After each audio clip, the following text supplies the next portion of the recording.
Now let's speak to Colonel Richard Kemp. He commanded British troops in Afghanistan in 2003, but also in relevance to the Middle East situation, Colonel Kemp was a senior advisor on army issues to the British government, during which time he visited Israel a number of times. Hello, good afternoon to you, sir.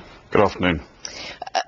Very grim mood music, really, coming out of the region from both sides, despite the UN call for an immediate ceasefire. What is your take on whether Israel wants to carry on, wants to keep going until, as it sees, it has finished what it set out to do? I think Israel has very little choice other than to carry on with its military operations until it reaches the conclusion that it needs, which is to stop Hamas from firing rockets at its people in its territory. It's set out on this operation to do that. And the deaths, the civilian deaths, the military deaths on all sides, of course, are absolutely tragic. But Israel doesn't have any choice apart from to defend its own people.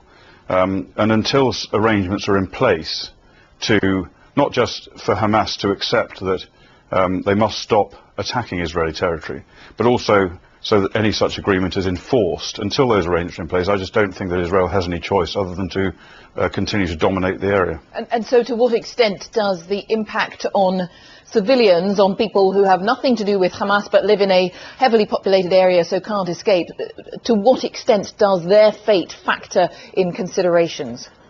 I think I would say, from my knowledge of the IDF and from the extent to which I've been following the current operation, I don't think that there has ever been a time in the history of warfare when any army has made more efforts to reduce civilian casualties and deaths of innocent people than the IDF is doing today in Gaza.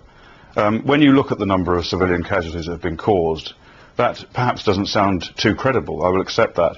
However, Hamas, the enemy that they're fighting, has been trained extensively by Iran and by Hezbollah to fight among the people, to use the civilian population in Gaza as a human shield, and Hamas factor in the use of the civilian population as a major part of their defensive plan.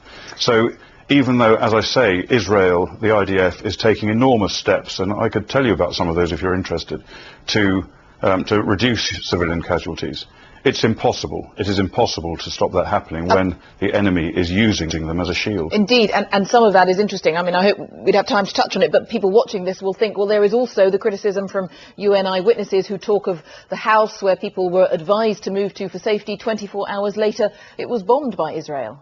Well, of course, I can't really comment on the detail of that. I don't have any of the facts available on that, and I've no doubt that any allegations like that will be looked into very seriously by Israel. And of course the Israeli army operate under a strict code of conduct and are answerable to the Israeli government and the Israeli courts. And if it turned out that there was a deliberate crime committed there, I've no doubt that people would be held to account.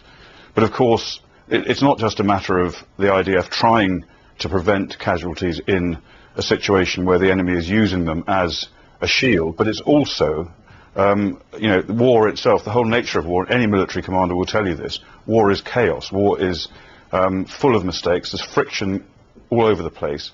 And if you just take, for example, the way that we operate, our British forces operate in Afghanistan and in Iraq, there have been numerous mistakes there, not just by the British, by the Americans, by all of the forces. And these things do happen. It's a real tragedy. It's very unfortunate, but it's just what happens when you go to war.